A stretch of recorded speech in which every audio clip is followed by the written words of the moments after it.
So hello guys, आज की इस वीडियो में हम डिस्कस करने जा रहे हैं हमारे क्लास 10th का चैप्टर नंबर 3 साइंस का, जो है कि मेटल्स एंड नॉन मेटल्स। इसको हम रिवाइज करेंगे हमारे हैंड रिटन नोट्स के साथ। इन नोट्स की लिंक मैं आपको डिस्क्रिप्शन में दे दूंगा, आप वहां से इसे डाउनलोड कर सकते हैं। So let's get started.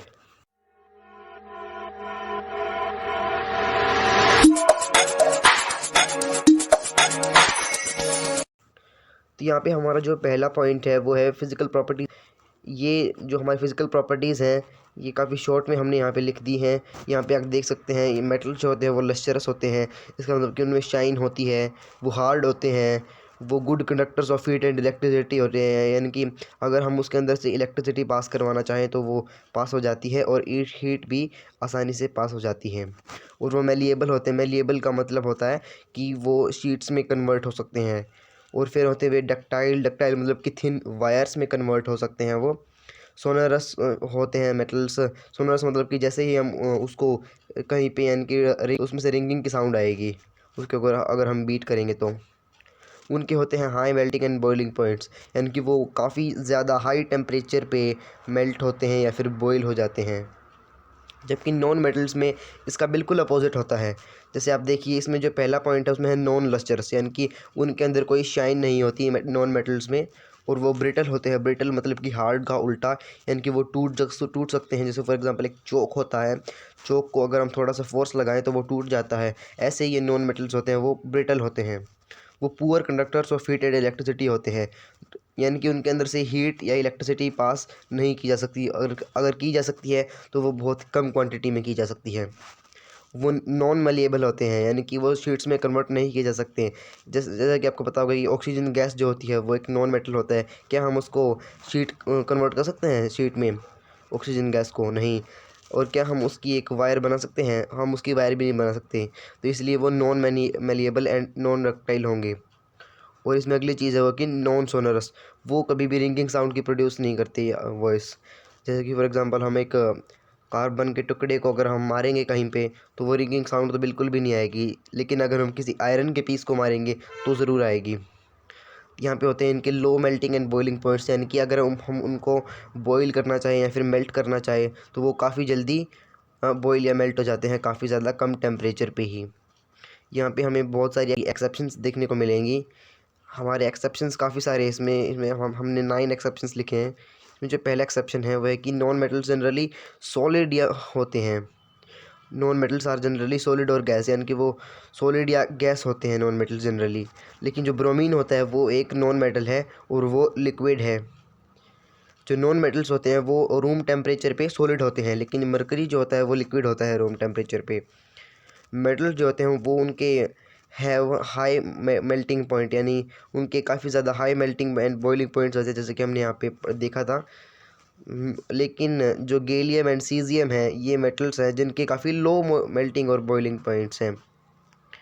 फिर हम आगे देखेंगे कि नॉन मेटल्स होते हैं वो नॉन लस्टरस होते हैं, यानी कि उनके अंदर कोई भी शाइन वगैरह नहीं होती। लेकिन आयोडीन एक ऐसा नॉन मेटल है जो शाइनी होता है और वो लस्टरस होता है। फिर हम देखेंगे कि मेटल्स जो है वो गुड कंडक्टर्स ऑफ हीट होते हैं, लेकिन जो लीड है और मरकरी है वो काफ़ी ज़्यादा पुअर कंडक्टर्स है कंपैरेटिवली। और जो नॉन मेटल्स होते हैं वो भी poor conductors of heat and electricity होते हैं, लेकिन जो ग्रेफाइट है वो एक गुड कंडक्टर ऑफ इलेक्ट्रिसिटी है और वो एक नॉन मेटल है। फिर हम देखेंगे कि जो नॉन मेटल होते हैं वो ब्रिटल होते हैं, यानी कि वो जो चौक की तरह होते हैं उसे हम बोलते हैं ब्रिटल, यानी कि नॉन मेटल ब्रिटल होते हैं। लेकिन जो डायमंड है वो एक नॉन मेटल है और वो हार्ड एस सब्सटेंस है हमारी अर्थ के ऊपर।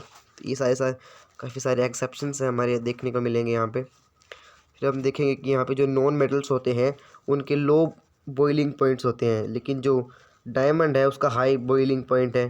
इसका उल्टा हो गया बिल्कुल यहाँ पे सभी केस में। जनरली मेटल्स आर हार्ड, यानी कि मेटल जनरली हार्ड होते हैं, लेकिन जो एल्कली मेटल्स होते हैं फॉर एग्जांपल लिथियम, सोडियम, जिनकी वैलेंसी 1 होती है उन्हें हम बोलते हैं ये एल्कली मेटल्स, जो वो होते हैं ब्रिटल। लेकिन होने चाहिए वो हार्ड, होते हैं वो ब्रिटल क्योंकि वे मेटल्स होते हैं और ये उनका एक्सेप्शन है। फिर हम देखेंगे कि आगे केमिकल प्रॉपर्टीज़। इसमें केमिकल प्रॉपर्टीज़, जब हम किसी चीज़ सब्सटेंस को जला देते हैं हवा में तो क्या हो, जैसा कि आपको पता होगा जो किसी सब्सटेंस को जलाएंगे तो वो ऑक्सीजन कंज्यूम करेगा। आप सभी को पता ही होगा, ये ऑक्सीजन कंज्यूम करता है किसी सब्सटेंस को जलाने पर, और वो जितनी भी ऑक्सीजन वो फायर कंज्यूम करेगी वो चली जाएगी उस सब्सटेंस के ऊपर जिसके ऊपर आग लगी होगी, यानी कि फायर होगी जिस सब्सटेंस के ऊपर, और वो जो सब्सटेंस है वो रिएक्ट कर जाएगा ऑक्सीजन के साथ। यानी कि जब कभी भी आपको किसी सब्सटेंस को ऑक्सीजन के साथ रिएक्ट करवाना हो तो सिंपली आप उसे जला दें, उसका रिएक्शन हो जाएगा ऑक्सीजन के साथ। ये काफ़ी सिंपल रिएक्शन है हमारा। फिर हम देखेंगे आगे हमारा पहला केमिकल प्रॉपर्टी, वो है कि मेटल प्लस ऑक्सीजन, यानी कि जब कभी हम किसी मेटल को ऑक्सीजन में मिला देंगे तो क्या होगा। यहाँ पे हमने बता दिया कि जो बर्निंग ऑफ मेटल होता है उसे भी हम ऑक्सीजन का एडिशन या फिर ऑक्सीजन के साथ रिएक्शन बोल देते हैं। यहाँ पे हम देखेंगे कि जो मेटल और ऑक्सीजन का जो रिएक्शन होता है वो हमें देता है एक मेटल ऑक्साइड। जैसे कि फॉर एग्जांपल यहाँ पे कॉपर एंड ऑक्सीजन है तो ये हमें देगा कॉपर ऑक्साइड CuO, और यहाँ पे Na यानी कि सोडियम और ऑक्सीजन है वो हमें देगा सोडियम ऑक्साइड, और मैग्नीशियम और ऑक्सीजन देगा हमें मैग्नीशियम ऑक्साइड। फिर हम देखेंगे एम्फोटेरिक ऑक्साइड्स क्या होती हैं। जैसा कि आपको पता होगा एम्फीबियंस जो होते हैं वो ऐसे ऑर्गेनिजम्स होते हैं जो लैंड पे भी रह सकते हैं और वाटर में भी, जैसे फॉर एग्जांपल फ्रॉग, स्नेक। तो ये एम्फीबियंस होते हैं। और जो ये हमारी एम्फोटेरिक ऑक्साइड्स होती हैं ना, ये यानी कि ये वही होती है, यानी कि दो चीज़ें शो करती हैं ये बेसिक बिहेवियर भी शो करती हैं और एसिडिक बिहेवियर भी। For example aluminium oxide, zinc oxide, ये एम्फोटेरिक ऑक्साइड होती हैं। ये जो ऑक्साइड्स होती हैं ना, एल्यूमिनियम ऑक्साइड और जिंक ऑक्साइड, ये एसिड भी होती हैं और बेस भी होती है, दोनों होती हैं ये। जैसे कि अगर हम जिंक ऑक्साइड को HCl यानी कि हाइड्रोक्लोरिक एसिड में मिला दें तो हमें एक एसिड को बेस में मिलाएंगे तो क्या होगा, तो सोल्ट प्लस वाटर होगा, तो फिर हमारा वही बन जाएगा ZnCl2 और H2। यानी कि इस पहले केस में तो ये ZnO बेस की तरह काम कर रहा है, लेकिन जब दूसरे केस में हम ZnO को NaOH में मिलाते हैं, NaOH एक बेस होता है, तो यहाँ पे बन जाता है हमारा Na2ZnO2 जो एक सोल्ट होता है, और यहाँ पे आगे आएगा वाटर। तो यहाँ पे सेकंड केस में जो ZnO है ये एक एसिड की तरह बिहेव कर रहा है, तो ये हो गई ना ये एक एम्फोटेरिक ऑक्साइड। फिर हम देखेंगे कि जो ये एल्कली मेटल्स होते हैं जो पीरियोडिक टेबल में बिल्कुल फर्स्ट कॉलम में आते हैं,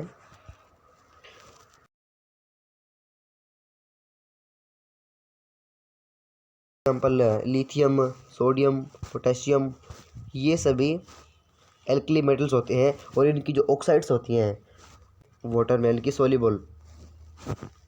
फिर हम देखेंगे anodizing of aluminium and zinc and lead, यानी कि जब कभी भी हम एल्यूमिनियम को एनोडाइज करेंगे तो क्या होगा। एनोडाइज में जैसे कि नाम में पता लग रहा है एनोड, एल्यूमिनियम को हम एक एनोड बना देंगे एक केमिकल सर्किट में, और उसके अंदर से हम इलेक्ट्रिसिटी पास करवाएंगे, तब क्या रिएक्शन होगा वो हम देखेंगे।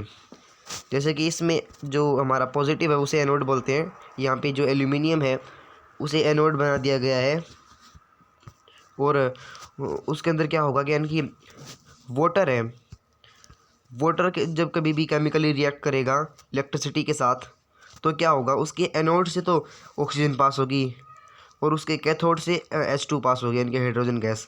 ये उसका यानी कि वो अपने जो एलिमेंट्स होते हैं कॉन्स्टिट्यूएंट उनमें बट जाएगा, यानी कि जो ऑक्सीजन प्लस यानी कि एनोड से पास वो इवॉल्व होगी वो रिएक्ट कर जाएगी एल्यूमिनियम के साथ, और वो बन जाएगा एक एल्यूमिनियम ऑक्साइड, उसके ऊपर एक एल्यूमिनियम ऑक्साइड की लेयर चढ़ जाएगी और वो उसे फर्दर इरोजन से। फिर हमारा अगला रिएक्शन है वो है मेटल प्लस वाटर।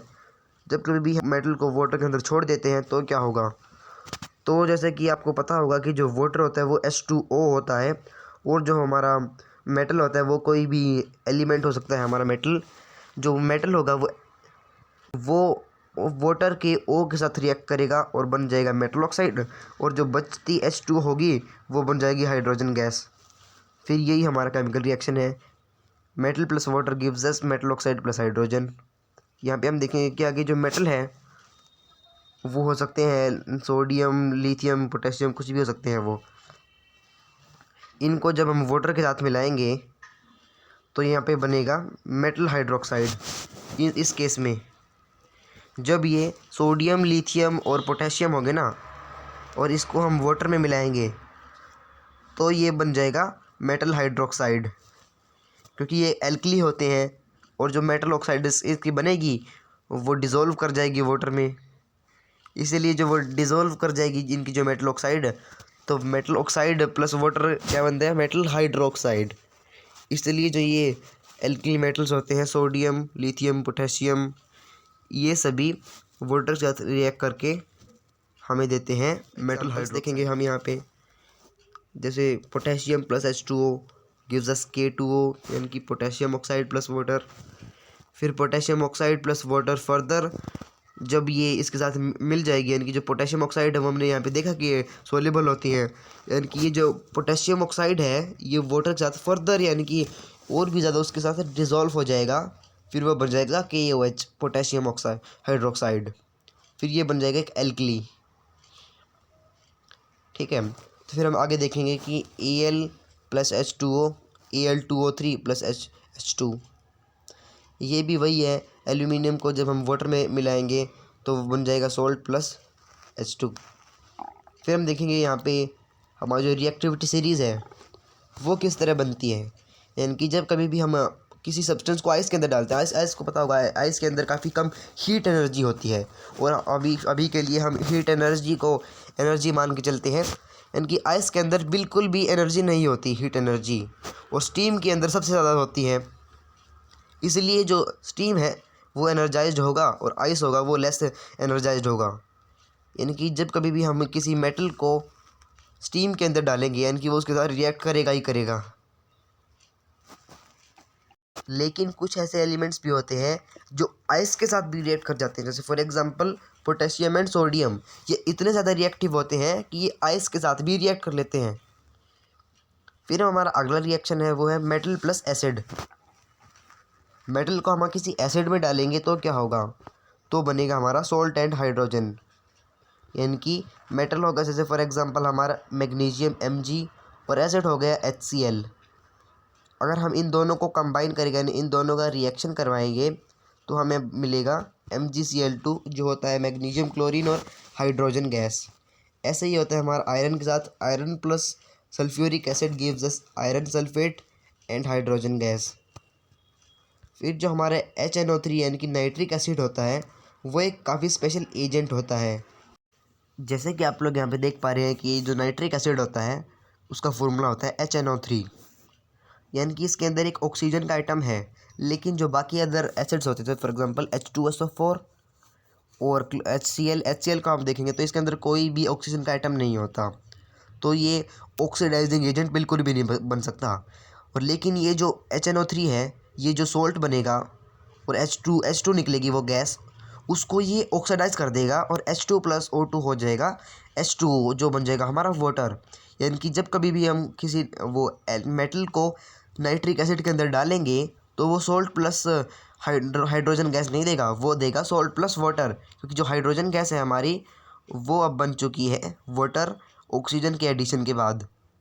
लेकिन जो हमारा मैग्नीज़ और मैंगनीज़ है, मैग्नीशियम और मैंगनीज़, इन दो नाम को आप बिल्कुल याद रख लीजिए, मैग्नीशियम और मैंगनीज़ Mg और Mn, ये फिर भी HNO3 के साथ रिएक्ट करके देते हैं हमारा सोल्ट प्लस H2, यानी कि जो ये नाइट्रिक एसिड है ये है शेयर और ये है सवा शेयर Mg और Mn। आप इनको ऐसे याद रख सकते हैं। ये जो नाइट्रिक एसिड है वो इसमें जो निकलने वाली H2 गैस है उसको ऑक्सीडाइज नहीं कर पाएगा, और ये एक काफ़ी ज़्यादा और ये एक एक्सेप्शन है इस केस में।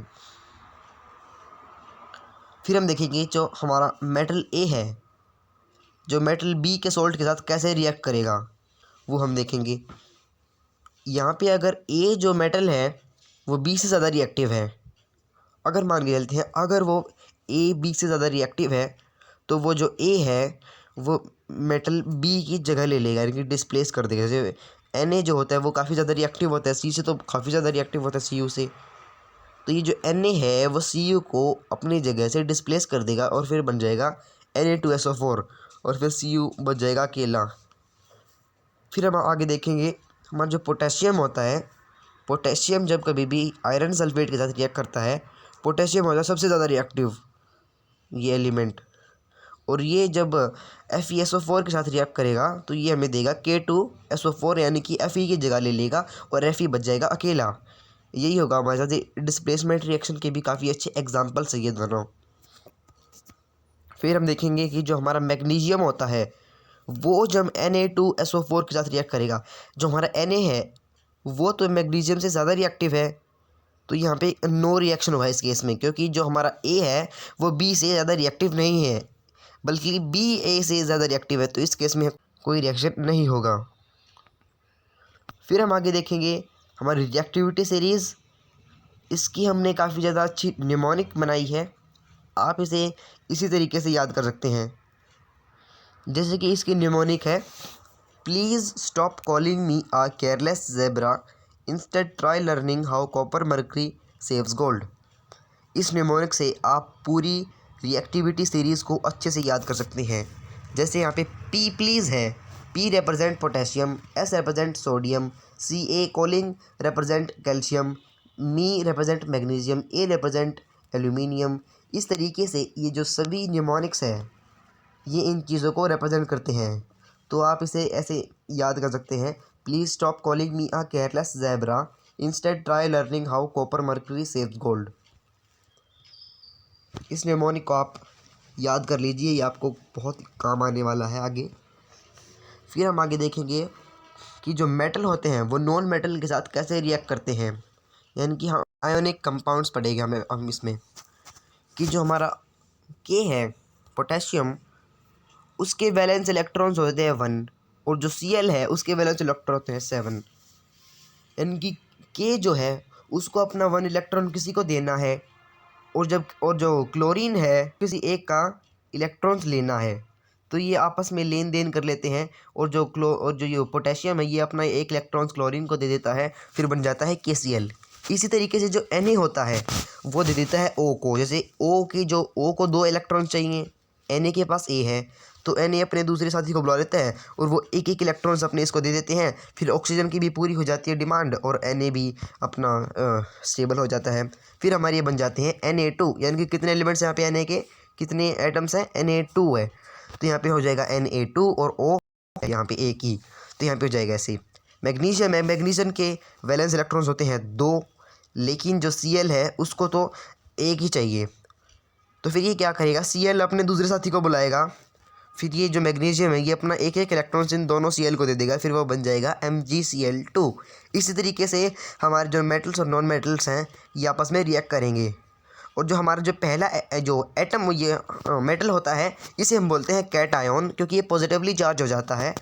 एक ही जब भी किसी भी एटम में से इलेक्ट्रॉन चला जाएगा, यानी कि नेगेटिव चार्ज चला जाएगा, तो उसके अंदर क्या बच जाएगा, उसके अंदर बच जाएगा एक पॉजिटिव चार्ज। इसकी वजह से वो एक इलेक्ट्रोपॉजिटिव हो जाएगा, और उसे हम बोलेंगे इलेक्ट्रोपॉजिटिव एलिमेंट को कैट आयन, इलेक्ट्रोनेगेटिव एलिमेंट को हम बोलेंगे एन आयन।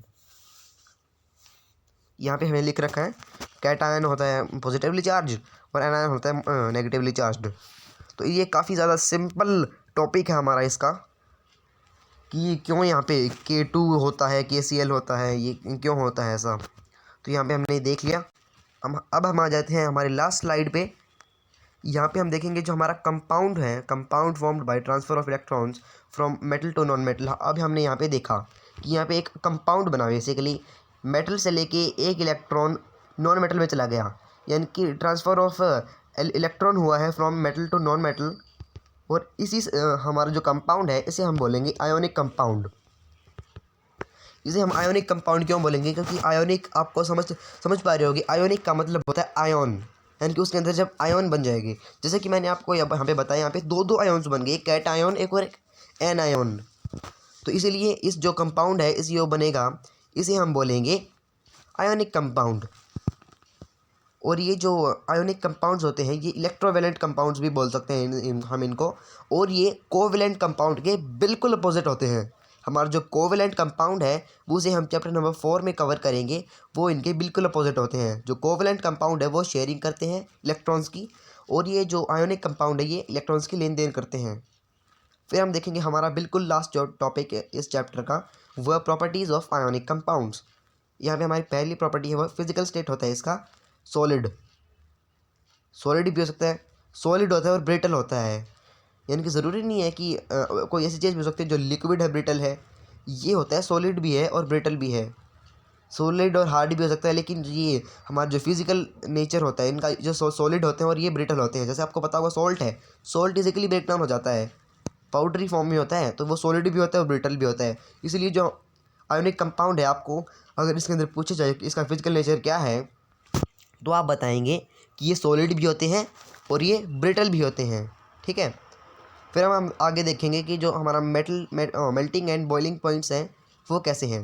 वो इनके high melting and boiling points हैं। यहाँ पे आपने देखा कि यहाँ पे जब कभी भी कोई सब्सटेंस बॉईल होता है, यानी कि बॉइलिंग का मतलब होता है कि ये दो एटम्स हैं, इन दोनों को हम आपस में से तोड़ दें, लेकिन यहाँ पे काफ़ी ज़्यादा आयोनिक बॉन्ड बन चुका है इनका। जो ये प्लस है माइनस को अट्रैक्ट करेगा, के बन चुका है प्लस और Cl बन चुका है माइनस, इसलिए इनको आपस में तोड़ना ज़्यादा मुश्किल है। इसीलिए इनके होते हैं high melting and boiling points. ठीक है, फिर हम देखेंगे आगे सॉल्युबिलिटी, यानी कि वाटर में या फिर और किसी चीज़ में सॉल्युबल होते हैं फिर नहीं। ये जनरली वाटर में तो सॉल्युबल होते हैं, लेकिन केरोसिन, पेट्रोल, ये इन चीज़ों में ये सॉल्युबल नहीं होते। वाटर को अगर हम वाटर के अंदर कर दें तो सॉल्ट उसके अंदर इजीली डिज़ोल्व हो जाएगा, लेकिन अगर हम पेट्रोल या फिर केरोसिन ऑयल में नमक को ऐड कर दें तो वो उसके अंदर डिज़ोल्व नहीं हो पाएगा। जो सॉल्ट होता है हमारा NaCl, वो काफ़ी ज़्यादा अच्छा एग्जांपल है आयोनिक कंपाउंड का, क्योंकि जो उसमें Na होता है वो अपना एक इलेक्ट्रॉन Cl को दे देता है और फिर वो बन जाता है एक आयोनिक कंपाउंड।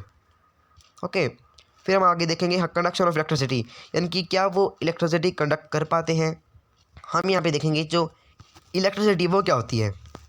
आपसे पूछ रहा हूँ मैं, इलेक्ट्रिसिटी होती है वो क्या होती है। इलेक्ट्रिसिटी होती है इलेक्ट्रॉन्स, जो हमारे होते हैं इलेक्ट्रॉन्स, वो जब एक जगह से दूसरी जगह पे मूव करेंगे, यानी कि इलेक्ट्रॉन्स का जो करंट होगा उसे हम बोलते हैं electricity. As simple as that, जब कभी भी किसी सब्सटेंस में इलेक्ट्रॉन्स जा रहे होंगे, इलेक्ट्रॉन्स का फ्लो हो रहा होगा, उसे हम बोलेंगे इलेक्ट्रिसिटी। ठीक है, यहाँ पे आप देखेंगे कि यहाँ पे जो NaCl है उसके अंदर कोई भी इलेक्ट्रॉन्स ऐसा नहीं है जो फ्री है और वो इलेक्ट्रिसिटी कंडक्ट कर सके। यानी कि NaCl है वो कंडक्ट बिल्कुल भी नहीं कर सकता है इलेक्ट्रिसिटी को। सॉलिड NaCl में, सॉलिड का मतलब क्या होता है, यानी कि जो ये दो हमारे एटम्स होते हैं ना, Na और Cl के, ये दोनों के बंधे हुए हैं आपस में, इसे हम बोलते हैं सॉलिड। लेकिन जो लिक्विड NaCl होता है उसका मतलब होता है कि जो Na है और ये Cl है ये आपस में बंधे नहीं होते, यानी कि इनके बीच में एक गैप हो जाता है। ओके, यहाँ पे यानी कि एक देख सकते हैं हमारा जो Na का एक इलेक्ट्रॉन्स आउटर शेल में है। आप देख पा रहे हो यहाँ पे जो Na है उसका एक इलेक्ट्रॉन्स आउटर शेल में है। यहाँ पे जो ये एक इलेक्ट्रॉन होगा आउटर शेल में, ये जब इसके अंदर एक वोल्टेज होगी इसके अक्रॉस, तो ये जो एक इलेक्ट्रॉन है ये चला जाएगा। ओके, लेकिन यहाँ पे कोई भी इलेक्ट्रॉन्स नहीं जा पाएगा, क्योंकि जो Na का एक इलेक्ट्रॉन है वो तो ले लिया क्लोरीन ने, लेकिन यहाँ पे जो क्लोरीन है वो Na का इलेक्ट्रॉन नहीं ले पाया, इसलिए लिक्विड NaCl कंडक्ट कर जाएगा electricity. As simple as that. Okay, फिर हम यहाँ पे देखेंगे कि जो इलेक्ट्रॉन्स होते हैं वो NaCl में मूव करेंगे, क्योंकि जो हमारा Na है उसके अंदर से एक इलेक्ट्रॉन, ये फ्री इलेक्ट्रॉन है ये चला जाएगा और फिर वही हो जाएगी हमारा फ्लो ऑफ इलेक्ट्रॉन, जिसे हम बोलते हैं इलेक्ट्रिसिटी। और इसी तरीके से जो हमारा NaCl है वो कंडक्ट कर जाएगा इलेक्ट्रिसिटी। इससे हमें क्या पता लगा, यानी कि जो आयोनिक कंपाउंड होते हैं वो अपने सॉलिड स्टेट में ये कंडक्ट बिल्कुल भी नहीं करते इलेक्ट्रिसिटी, वो अपने मोल्टन स्टेट या फिर एक्वस स्टेट में कंडक्ट कर जाते हैं इलेक्ट्रिसिटी। ओके, तो हमारा जो आगे का पोर्शन है वो अभी हमारा कोविड-19 के इसमें दौर में अभी वो आगे रिड्यूस कर दिया गया है सिलेबस 30%, इसलिए जो हमारा आगे का चैप्टर है वो अभी कट कर दिया गया है और हमारा जो बोर्ड एग्ज़ाम्स है उसमें सिर्फ यहीं तक का चैप्टर आएगा। तो चलिए ख़त्म करते हैं। आपको ये वीडियो पसंद आई हो तो इसे यार प्लीज़ लाइक कर देना, और हमारे चैनल पे अगर आप नए आए हो तो इसे सब्सक्राइब ज़रूर कर देना। सब्सक्राइबर काफ़ी दिनों से बढ़े नहीं है, इसलिए प्लीज़ सब्सक्राइब का बटन दबाना बिल्कुल भूलिए, बेल आइकन को भी ज़रूर प्रेस कर दिए।